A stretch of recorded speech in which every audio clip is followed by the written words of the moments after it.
Rien ne va plus dans la culture. Rien ne va plus dans la culture. Les rendez-vous de la Casa Restani, une chronique de Sergueï Volkonski. Comment passe-t-on d'une époque à une autre? Voilà une question qu'on se pose en définitive assez rarement. Les époques passent, on passe avec elles, sans trop s'interroger justement sur ce qui s'est passé. Pourtant, cela pourrait nous être bien utile dans certains domaines, ne serait-ce que pour prévenir certains problèmes, les mêmes causes produisant souvent les mêmes effets.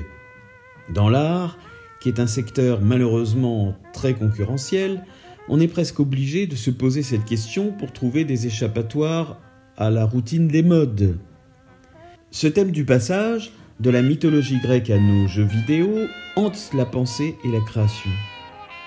Quel que soit le passage, on y rejoue presque toujours le grand mystère des origines qui fait de la vie elle-même l'expérience d'une transition. Le cinéma a développé ses propres codes pour signifier le passage et ils nous sont en fait très familiers. Un long tunnel zébré d'événements colorés, flash, vision, lumière.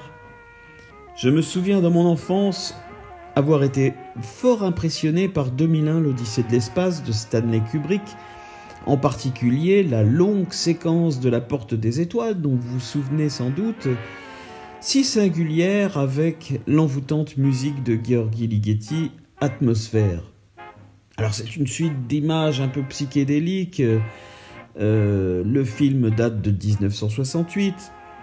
Bien sûr, les images ont vieilli, en particulier les effets utilisés, qui nous semblent aujourd'hui bien dérisoires compte tenu des moyens dont nous disposons, qui se sont beaucoup démocratisés. Voilà une représentation du passage telle qu'on pouvait se l'imaginer jusqu'à une époque récente.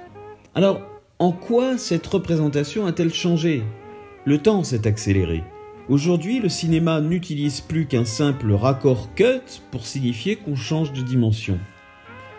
Les réalisateurs spéculent, à juste titre d'ailleurs, sur le fait que les spectateurs finiront le montage dans leur tête.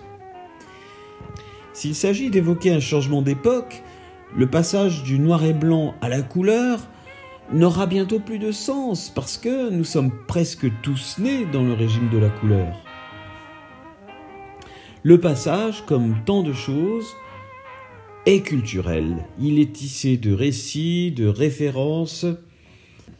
On mesure par exemple à quel point les récits de Near-Death Experience, expérience de mort imminente, ont pu influencer la production cinématographique, mais aussi plus immédiatement nos imaginaires.